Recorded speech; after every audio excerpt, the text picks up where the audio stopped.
Hello students, इस video में हम फोर्स फोर्स हिंदी में कहते हैं बल, इस के बारे में बात करेंगे। अगर मैं इस फोर्स वर्ड की बात करूं तो आईपीसी में सेक्शन 349 में फोर्स को डिफाइन किया गया है। अब फोर्स के बारे में एक कॉमन बात बताती हूं मैं आपको। फोर्स का मतलब क्या होता है? बल का यूज करना, फोर्स का यूज करना। तो फोर्स जैसे ही वर्ड हमारे सामने आता है तो उसका मतलब ये होता है कि फोर्स का मतलब किसी चीज को पुश करना। वो जोर से भी हो सकता है, हल्के भी हो सकता है। जैसे मैं ये पेन लिए बैठी हूं या पेपर लिए बैठी हूं, तो इस पेपर को इधर फेंक देना, तो इसको पुश किया तभी तो फेंका ना। मतलब किसी चीज को पुश करके फेंक देना, आगे टहला देना, उसमें किसी तरह की मोशन पैदा करना। मोशन यानी गति पैदा करना। भाई ये डायरी यहाँ पर रखी है, मैंने इसको पुश किया और इधर चली गई है। मैंने पुश किया है ना। हो सकता है कि इस डायरी से मैं इस डायरी को मैं इस बुक से पुश कर दूं, तो ये सबस्टेंस हो गया, इससे मैंने किसी चीज को पुश किया। यानी मेरे पुश करने से इस डायरी में मोशन आई ना, गति आई ना। तो फोर्स क्या चीज होती है कि किसी भी चीज से या तो आदमी खुद अपनी बॉडी किसी पार्ट से, मैंने हाथ से इसको इधर किया, पुश कर दिया मेरे हाथ से, मेरी बॉडी पावर से मैंने इसको पुश किया, या फिर मैंने इस बुक से दूसरी डायरी को पुश किया है, तो मैंने इस सबस्टेंस से इसको पुश किया है। या फिर किसी भी जीव को, जैसे एनिमल को मैंने कह दिया है कि इशारे से, डंडी के इशारे से ऐसे करके या आवाज से उसको कर दिया है, तो मैंने फोर्स यूज किया है ना। तो उस टाइम अच्छा ये फोर्स हो गया है। अब इस फोर्स के यूज होने से यदि किसी चीज में मोशन आता है, मोशन का मतलब किसी में हलचल होती है या गति होती है या चेंज ऑफ द मोशन होता है, यानी कोई चीज चल रही थी, ठीक है, उसमें तेजी आ जाती है। जैसे अगर कोई पशु चल रहा था, आप उसे पीछे से डंडी से मार देते हो तो दौड़ने लगेगा ना, तो चेंज ऑफ द मोशन। या फिर उसको रोक लेते हो तो रुक जाएगा, तो चेंज ऑफ द मोशन। और जैसे किसी बच्चे को जोर से बोलोगे तो बच्चा भागने लगेगा, तो चेंज ऑफ द मोशन। या फिर सीसिएशन ऑफ द मोशन यानी रुक जाना। जैसे मैंने ये बोला कि किसी की लगाम को खींच लिया, घोड़े की लगाम को खींच लिया, ऊंट की लगाम को खींच लिया, तो रुक गया, यानी सीसिएशन ऑफ द मोशन। यदि कोई मोशन आ जाता है यानी कोई भी गति हो जाती है, या फिर चेंज ऑफ द मोशन, गति में किसी तरह का बदलाव आता है, या सीसिएशन ऑफ द मोशन, मोशन का रुक जाना, यदि ऐसा कुछ होता है, किससे?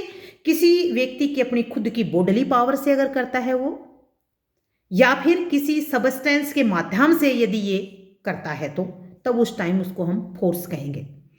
अब गाइस, इस वर्ड फोर्स के कारण अपराध किया जा सकता है, और कब इस फोर्स को जब यूज करते हैं तो ये अपराध हो जाता है।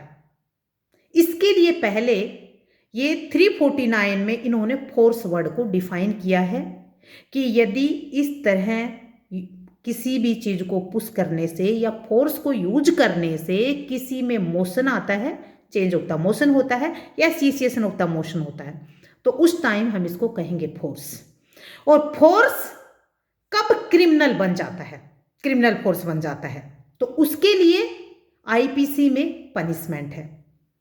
फोर्स ऐसे यूज करते रहते हैं, लेकिन उस फोर्स को हम क्राइम कब कहेंगे? ये आईपीसी की सेक्शन 350 कहती है हमें क्रिमिनल फोर्स। क्रिमिनल फोर्स कब बन जाता है? जब यदि वो फोर्स आप यूज करते हो अगले व्यक्ति की कंसेंट के बिना,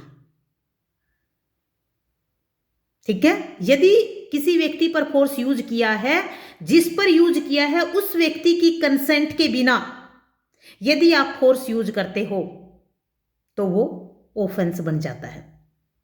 और ये ऑफेंस जब बनता है तो आपके यूज किए गए फोर्स से यदि उसको इंजरी होती है यदि उसको अनोयंस होता है, यानी किस अनोयंस का मतलब उसको चिढ़ाना या फिर तंग करना, या फिर उसको इंटीमेट किया जाता है यानी डराना।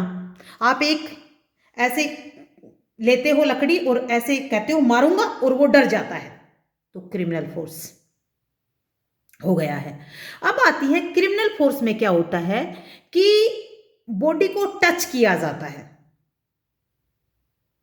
या तो बॉडी को टच किया जाता है या किसी उस सबस्टेंस के माध्यम से किसी एनिमल को टच किया जाता है, ताकि उस व्यक्ति को जिसके खिलाफ यूज किया है उस व्यक्ति को कोई अनोयंस हुई हो, कोई इंजरी कारित हुई हो, तो उस टाइम एक क्रिमिनल फोर्स बन जाता है। सिंपल सी बात है, यदि कोई व्यक्ति किसी दूसरे व्यक्ति को हानि पहुंचाने के लिए या उसको किसी तरह शारीरिक नुकसान हो सके किसी चीज के माध्यम से, उस माध्यम को यूज करके अगर कोई व्यक्ति फोर्स यूज करता है, उससे ये नुकसान होता है, तो क्रिमिनल फोर्स हो जाता है, और जिस पर यूज किया गया है उसकी कंसेंट के बिना किया गया हो। ठीक है, जैसे आपको एग्जाम्पल मिलेगा आईपीसी में कि एक व्यक्ति बोट पर बैठा है और उस बोट पर जब बैठते हैं तो वो बोट बंधी होती है, आपने देखा होगा किनारे पर, झील के किनारे पर। यदि उस बोट को की रस्सी को खोल दिया जाए तो वो आदमी बैठा है चुपचाप, तो उसकी जिंदगी खतरे में आ जाएगी, वो डर जाएगा, उसको इंजरी हो सकती है। तो उस बोट की रस्सी को खोलना उसकी कंसेंट के बिना, तो क्रिमिनल फोर्स हो गया। जैसे आप पे घोड़े पर बैठे हो और आपके घोड़े को चुंबक मारना, यदि चाबुक मारना, सॉरी चाबुक मारना, और चाबुक मारने से अचानक घोड़ा भागता है, आप गिर भी सकते हो, आपको झटका भी लग सकता है, तो क्रिमिनल फोर्स हो गया। तो इसीलिए क्रिमिनल फोर्स एक ह्यूमन बीइंग द्वारा दूसरे ह्यूमन बीइंग के खिलाफ किया गया अपराध है और फोर्स यूज करके किया गया अपराध है। ये क्रिमिनल फोर्स सेक्शन 350 में डिफाइन किया गया है। स्टूडेंट, ये दोनों वर्ड मैंने फोर्स, क्रिमिनल फोर्स आपको समझा दिया है। अब वीडियो थोड़ी लंबी हो गई है, नेक्स्ट वीडियो में थोड़ा लेके आऊँगी। आई होप आप तैयारी कर रहे होंगे, आपके एग्ज़ाम नज़दीक हैं। फिर कहती हूँ, टाइम बाकी है, अभी भी आप पास हो सकते हो। पढ़ो, बार बार रिवीजन करो। Bye, best of luck.